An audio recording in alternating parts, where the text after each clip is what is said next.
Welcome to Saturday Night at the Movies. I'm your host, Glenn Holland.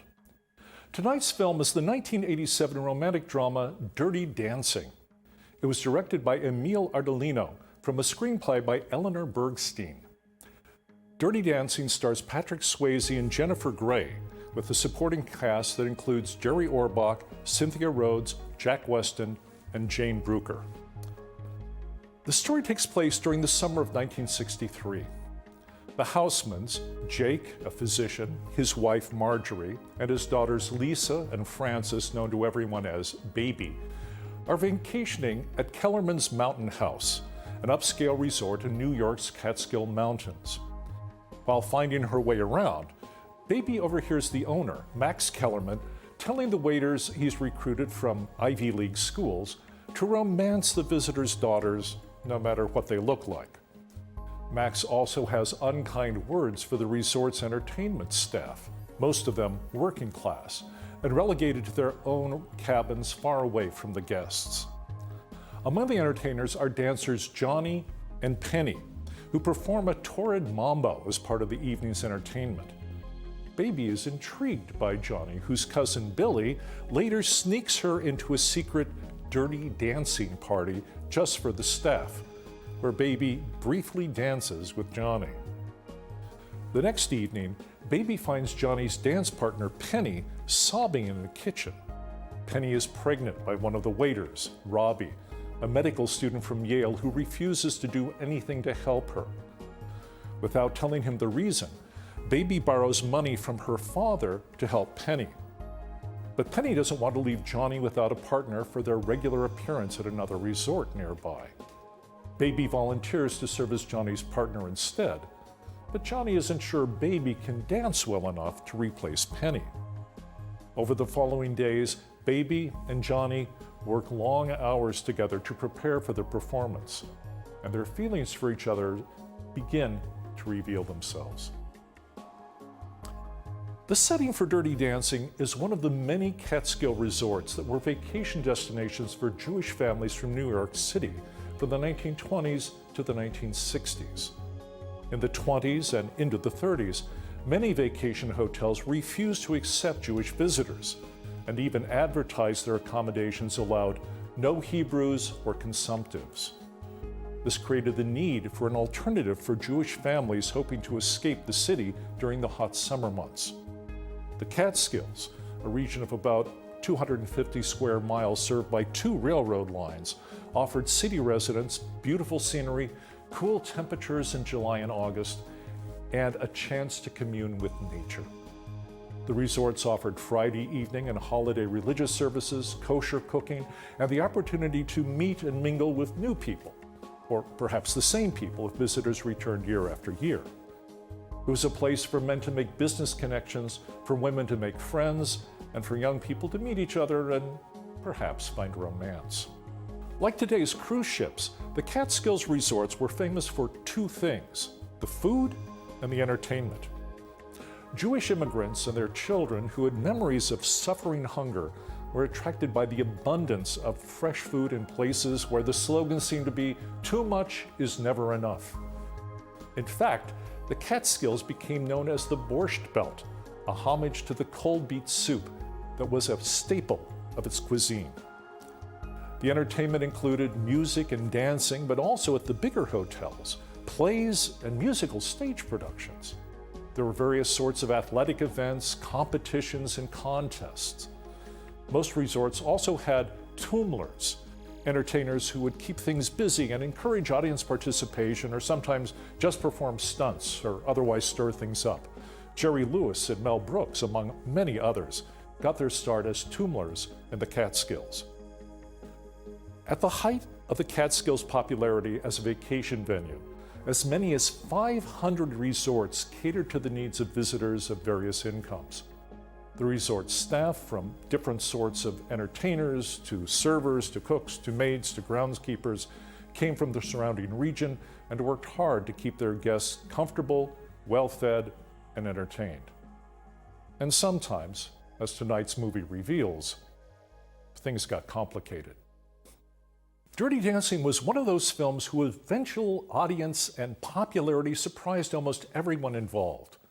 Executives at Vestron Pictures, who produced Dirty Dancing as the company's first feature film, were convinced it was going to be a flop.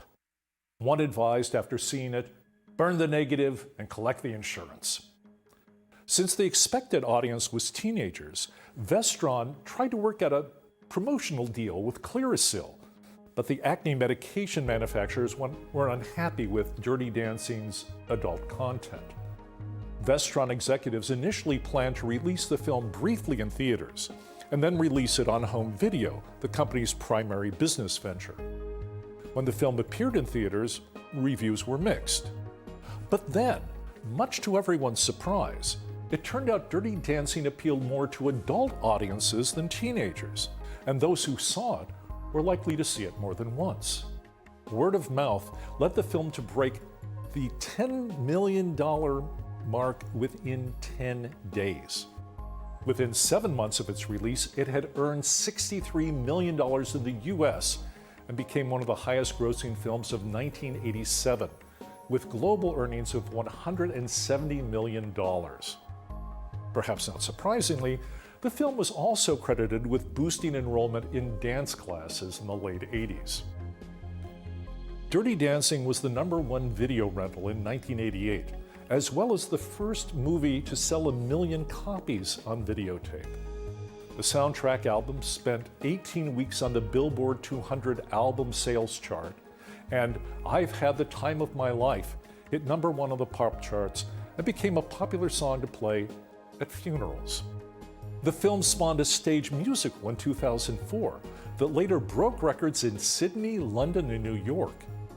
In 2010, Jezebel critic Irene Carmen called the film the greatest movie of all time and a great, brave movie for women, with some subtle, retrospectively sharp-eyed critiques of class and gender.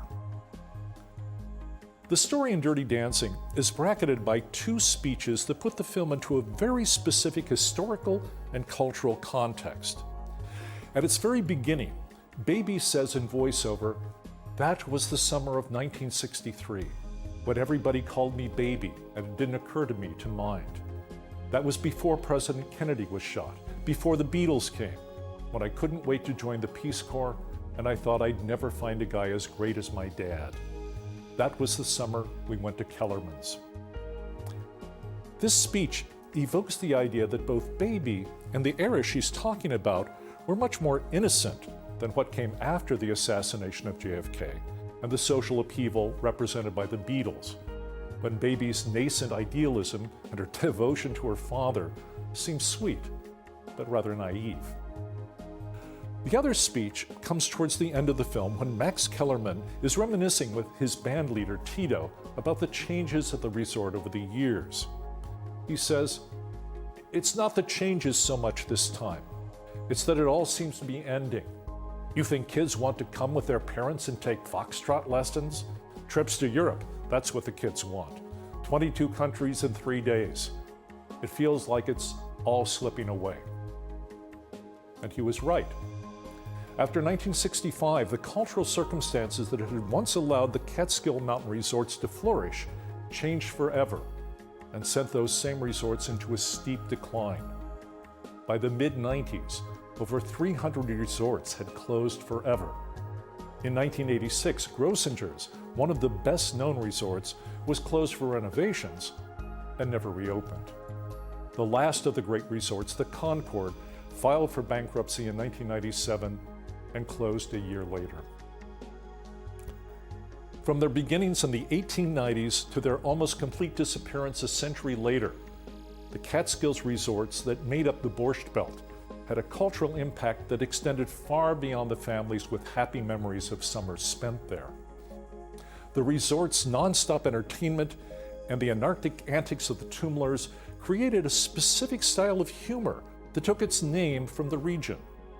Borscht Belt humor featured puns and rapid-fire jokes about bad luck, physical ailments, annoying relatives, and nagging wives. Comedians like Henny Youngman, Toady Fields, Rodney Dangerfield, Alan King, and Joan Rivers went from the resorts to television programs like The Ed Sullivan Show, bringing the Borscht Belt to the rest of mid-century America.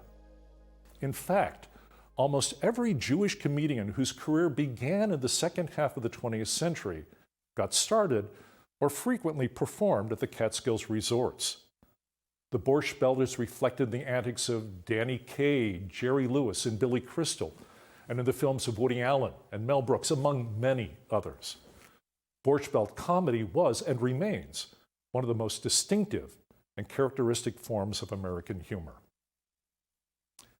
Please join us again next time for another Saturday Night at the Movies. I'm Glenn Holland. Good night.